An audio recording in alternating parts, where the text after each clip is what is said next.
Donald Trump wants you to have $2,000 checks. And other funny jokes are on the way. Today we're extrapolating the news on a new bill requiring gender-neutral bathrooms in New York. The reality behind the Nashville bombing event. Why money for other countries is not on the COVID relief bill. My secret garden. And a heartwarming story about a 7-year-old lifesaver. All today on The Sesh. Hey y'all, I'm Damian Dane. This is The Sesh. And bitch, it's almost over.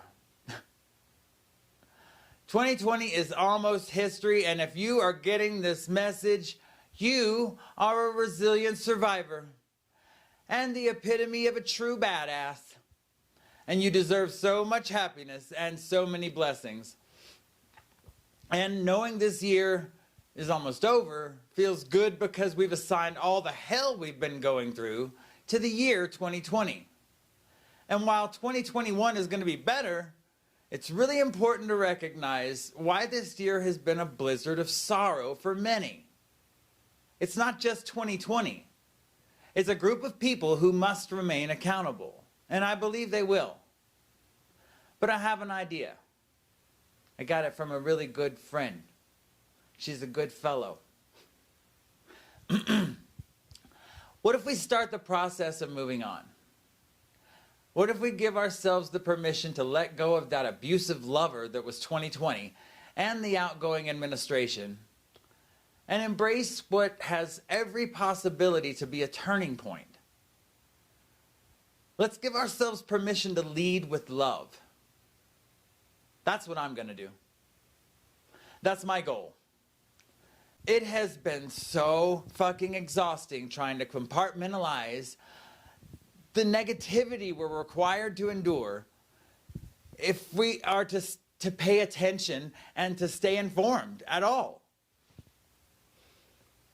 But the curtain is lowering on this nightmare. We're allowed to dream again without fear. We're allowed to hope again without boundaries. So I'm going to take apart the headlines for you and make sense of them in a short amount of time, which is what this show is about. But we are going to lead with love. As I've said, no one's going to change the world by being a dick. But you can change the world by changing people's minds, and that's exactly what New York Governor Andrew Cuomo is trying to do with a new bill that he signed into law on December 23rd. This new law requires all single-occupant public restrooms to bear the signage gender neutral or the equivalent. Listen to why this is great. It applies to school districts, charter schools, state and community colleges, restaurants, bars, mercantile establishments, which means strip malls and multi-owner shopping centers, any place with a rainbow, that kind of place, factories, and all state-owned or operated buildings.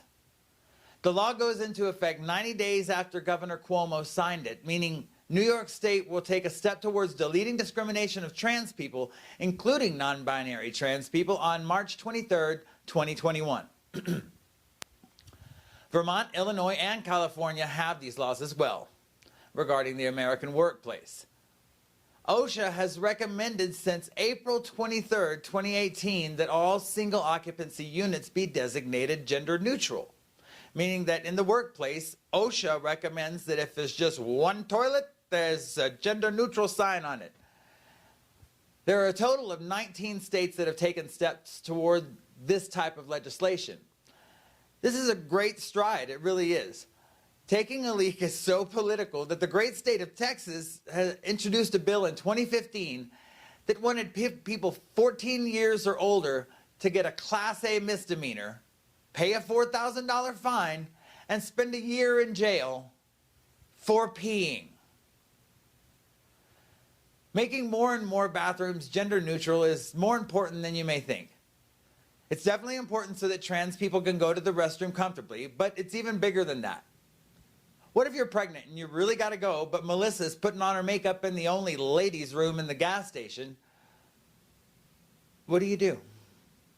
2 gender-neutral bathrooms can make it easy for those of us who just have tiny bladders. And why in the blue fuck is going to the bathroom something that you have to pass legislation to be able to do?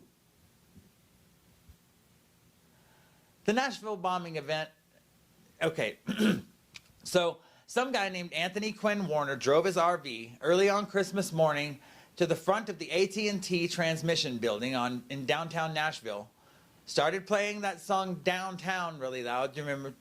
Downtown, da, da, da. They had it on Girl Interrupted.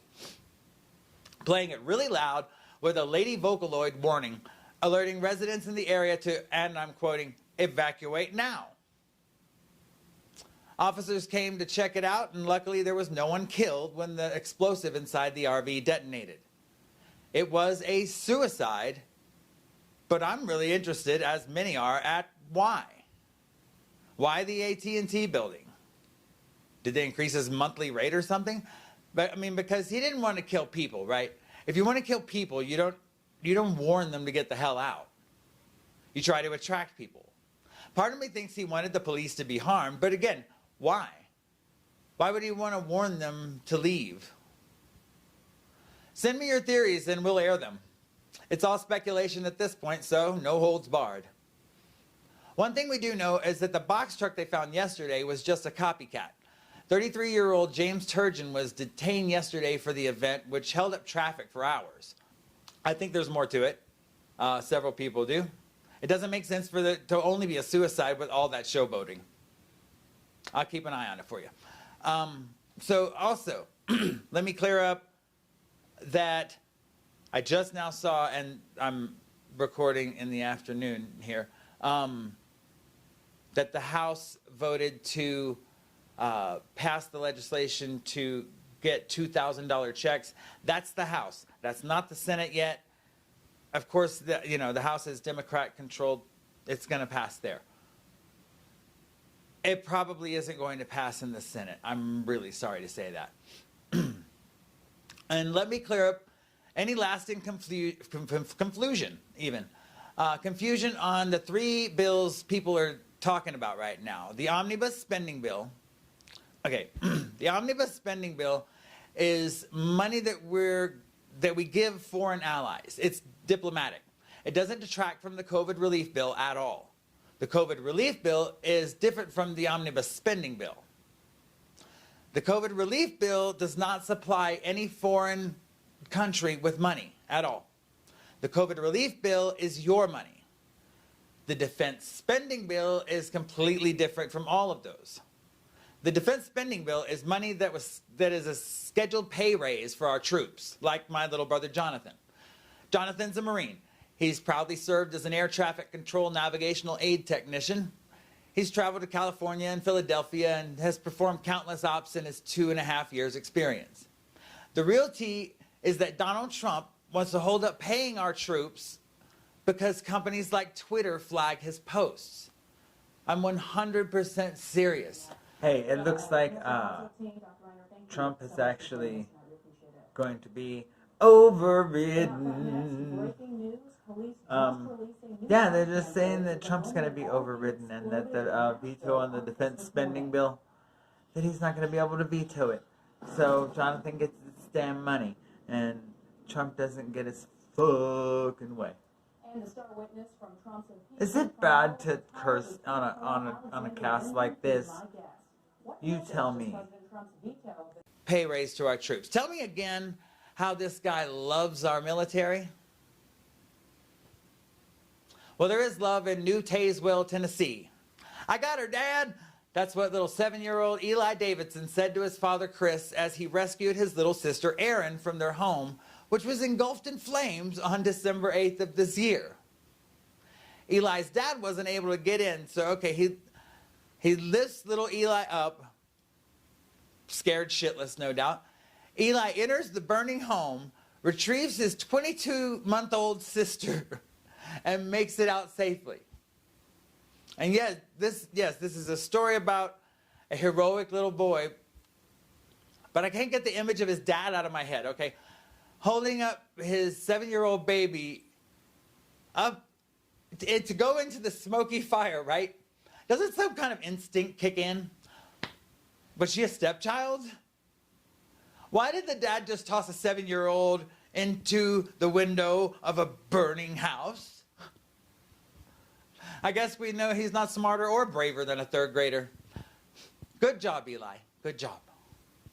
I'm just kidding. This guy might have had missing limbs, or maybe he's obese, or... What was Mom doing? I'm trying to go over it all in my head, and only a few circumstances end with, let's put the boy in the window and put him in the fire. I guess you don't have to wonder whose dad's favorite is. Lastly, we're going to be doing a lot of reporting on gardening this spring and summer. Grow food, not lawns. It's on my mind lately, and since I'm going to be getting my garden started in a few weeks, you all should just take the ride with me. I'll be consulting with my garden correspondent, Caleb Glass, and other green thumbs that want to offer tips for the most abundance. Please let me know if you want to be part of that. That is going to be a lot of fun. Yes, 2020 is almost over, and that is good on so many levels.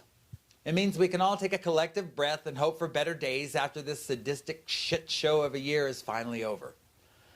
It means that all of these people to which Trump has been so mean, people to which he has lied and taken money from, will finally have some solace as he withers away into nothingness. It means Joe Biden can finally begin governing and trying to work across the aisle to get things done. And of course it means that the outgoing First Lady of the United States will never have to worry about that fucking Christmas stuff again. And Trump can work on his swing. Seriously, go look up that video of him slicing yesterday or today or both, because he's been golfing too much.